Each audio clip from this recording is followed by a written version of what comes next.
ప్రముఖ పర్వతారోహకుడు మల్లి మస్తాన్ బాబు మృతదేహం అతని స్వగ్రామం నెల్లూరు జిల్లా గాంధీ జన సంఘంకు చేరుకుంది. చెన్నై ఎయిర్పోర్ట్ నుంచి ప్రత్యేక అంబులెన్స్లో మస్తాన్ బాబు పార్థివ దేహాన్ని తీసుకొచ్చారు. సాహస వీరుడికి నివాళులర్పించేందుకు ప్రముఖులు, సామాన్య ప్రజలు మస్తాన్ బాబు ఇంటికి వెల్లువెత్తారు. జోహార్ మస్తాన్ బాబు, అమర్ రహే అనే నినాదాలతో ఆ ప్రాంతమంతా మారుమోగింది. రాష్ట్ర మంత్రులు పి నారాయణ, పల్లె రఘునాథరెడ్డి, రావెల కిషోర్ బాబు సహా పలువురు ఉన్నతాధికారులు మస్తాన్ బాబు పార్థివ దేహాన్ని సందర్శించి నివాళులర్పించారు.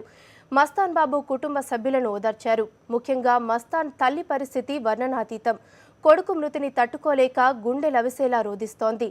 శనివారం నాడు పూర్తి ప్రభుత్వ లాంఛనాలతో మస్తాన్ బాబు అంత్యక్రియలు జరిపేందుకు అధికారులు అన్ని ఏర్పాట్లు చేశారు. శిఖరాన్ని అధిరోహించి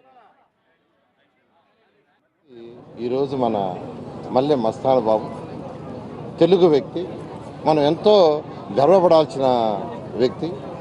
ఆ తర్వాత అన్నిటికంటే ముఖ్యమైనది 7 ఖండాలలో 172 రోజుల్లో, అంటే 6 నెలల కంటే తక్కువ టైంలో 7 ఖండాల్లో ఉండే అత్యంత శిఖరాలని అధిరోహించాడు. కుటుంబానికి ఎటువంటి ఇబ్బంది లేకుండా సహాయం చేసే విషయం సీఎం గారితో మాట్లాడాం.